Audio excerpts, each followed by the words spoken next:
নমস্কাৰ, শুভ আবেলি সকলোলৈকে। আজি কি আছে বাৰু আপোনালোকে জানেনে?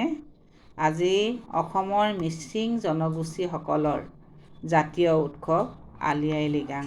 সকলো মিচিং জনগোষ্ঠীৰ লোকসকললৈ আলি আই লৃগাঙৰ আন্তৰিক শুভেচ্ছা জ্ঞাপন কৰিছোঁ। সকলোৰে যাতে এই উৎসৱৰ জৰিয়তে একতাৰে মিলা প্ৰীতিৰে শান্তি সম্প্ৰীতিৰে বসবাস কৰিব পাৰে, তাৰ লগতে নতুন নতুন বীজ ৰোপণ কৰি অসমীয়াইক শস্য শ্যামলা কৰি তোলে, তাকেই কামনা কৰিলোঁ। আজি মিচিং জনগোষ্ঠীৰ লোকসকলৰ আলি আই লৃগাং উৎসৱ। এই উৎসৱ প্ৰতি বছৰে ফাগুন মাহৰ বুধবাৰে পালন কৰা হয়।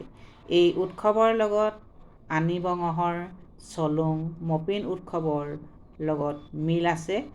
মিচিংসকলৰ কৃষি উৎসৱ আলি আই লৃগাং তিনিটা ভাগত বিভক্ত: আলি, আয়ে আৰু লৃগাং। আলি মানে মাটিৰ তলত ৰোৱা বীজ, আয়ে হ'ল গছৰ ওপৰত হোৱা ফল বা গুটি, আৰু লৃগাং শব্দৰ অৰ্থ ৰোপণ কাৰ্যৰ আৰম্ভ, অৰ্থাৎ বীজ ৰোৱাত কাৰ্য শুভাৰম্ভ। সেয়ে ফাগুন মাহৰ প্ৰথম বুধবাৰতেই এই উৎসৱ আৰম্ভণি হয়। প্ৰথম বুধবাৰতেই এই উৎসৱ আৰম্ভ হৈ বীজ ৰোপণৰ শুভাৰম্ভ কৰা হয়।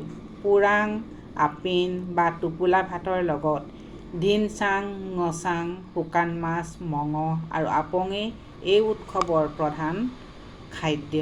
আলি আই লৃগাঙৰ দিনা আপং আৰু লৃগাঙৰ উপাদান হিচাপে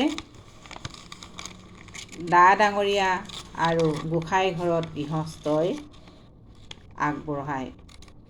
ধন্যবাদ।